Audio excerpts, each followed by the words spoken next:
Malika Walton. I am from a little town called Skipworth, which is in Mecklenburg County. I'm an associate extension agent with 4-H Youth Development. Well, I love camp. Any extension agent would tell you, especially around our area. Malika just loves camp. We don't know why, but that's why I learned a lot of my leadership skills was camp. I was a camper. I was a team leader. Became an adult volunteer, and then of course rolling over to an agent. So I learned a lot of life skills. Learned to be a role model. Learned to be a mentor. Honestly, if it wasn't for camp, I probably wouldn't be the adult that I am today, because I learned a lot of responsibility through camp. So that's a good question. Being the extension agent in the county, like Brunswick is a rural county, the youth that come with us are primarily Black, African American, and them too have, some of them come with some unique behaviors, and the staff just not really knowing how to work with youth from Brunswick County, and that has been a challenge. But luckily, with conversation with the program director and other staff, we're moving in the right direction. Hopefully, just hit things head on by sitting down with them, saying, all right, these are the youth that genuinely need camp. You might not be used to being around youth like from Brunswick County, but there are ways to identify with them, get down on their level, and just relate to them.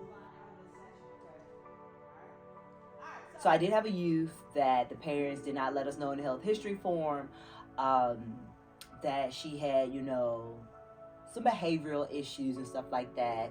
And I feel that the parents did not let us know that, thinking that we would turn the youth away, which that's not even the case. Like, we need to know these behaviors so we can better help the youth.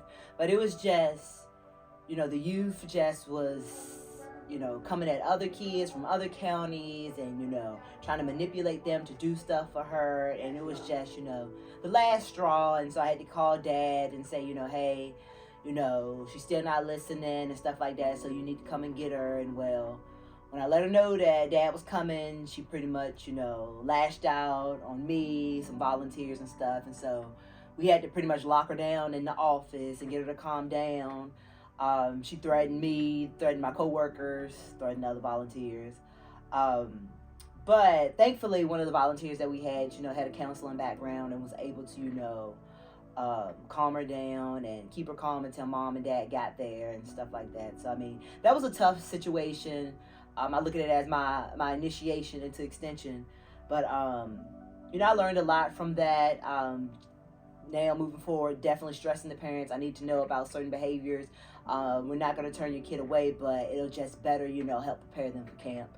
Before, getting involved in 4-H, I didn't do anything with, archery or, working with firearms or anything like that. So,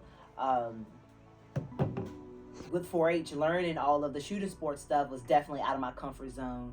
And learning the archery and rifle and stuff like that, it's better with shooting sports moving forward, and being able to let parents know, hey, we do teach youth how to use the bows and the firearms safely. There's nothing to worry about. My 4-H agent, who passed away last year, has made the biggest impact on my 4-H journey. How many of y'all think he's right? I never thought I would be a 4-H agent when I was in college. I actually wanted to be a pharmacist, and then I decided I didn't want to be a pharmacist because I didn't want to do the extra schooling, and I just didn't know what I wanted to do with my life. And so, I took a little break, decided to get my master's in nutrition, still not knowing really what I wanted to do. And then my 4-H agent just was in my ear. And I still, again, like, I don't want to be a 4-H agent. So I became a YMCA program director. He was on the board and the interview panel. So we talked about how the Y and 4-H could, partner and do stuff together. And so, I did that for, 3 years. And then, circling back, don't you want to be a 4-H agent? Don't you want to be a 4-H agent? So I'm just like, why not, right? Applied a couple times, first 2 times, didn't get those positions. And then, I ended up with Brunswick, so 3rd time's the charm. So my 4-H agent saw a lot of me that I did not see in myself. And even before he passed, we talked about, my next step, would it be, you know, transferring back home or, you know, moving up to something else? And I do remember him saying, you know, Malika, I can see you as, you know, a district director. And I'm just like, no, you know, I'm happy where I'm at. But I don't know what the future holds, but my late 4-H agent definitely made the biggest impact on my 4-H journey. You know, I learned a lot from my coworkers, and not just my coworkers. I learned a lot from the youth. And you know, I think about my upbringing compared to some of the youth that I work with, and you know, it does, you know, open my eyes to a lot. You know, I was raised by a single parent, and so, you know, that didn't affect me. You know, I actually thrived from that. But I know that there are kids out here being raised by single parents, and it really is affecting them in all sorts of types of ways, you know, mentally, you know, their behaviors. And so here a lot lately, I've been thinking a lot about that. And, you know, I know that those type of youth, they need 4-H. So I feel like I kind of like went off on a little rant with the question. What was the question again? How has 4-H changed your perspective on yourself or life?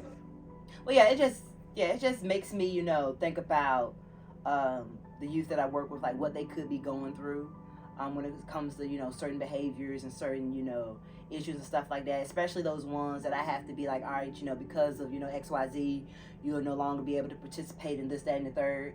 So, you know, just me opening my eyes to what those youth are, you know, going through mentally and personally and stuff like that.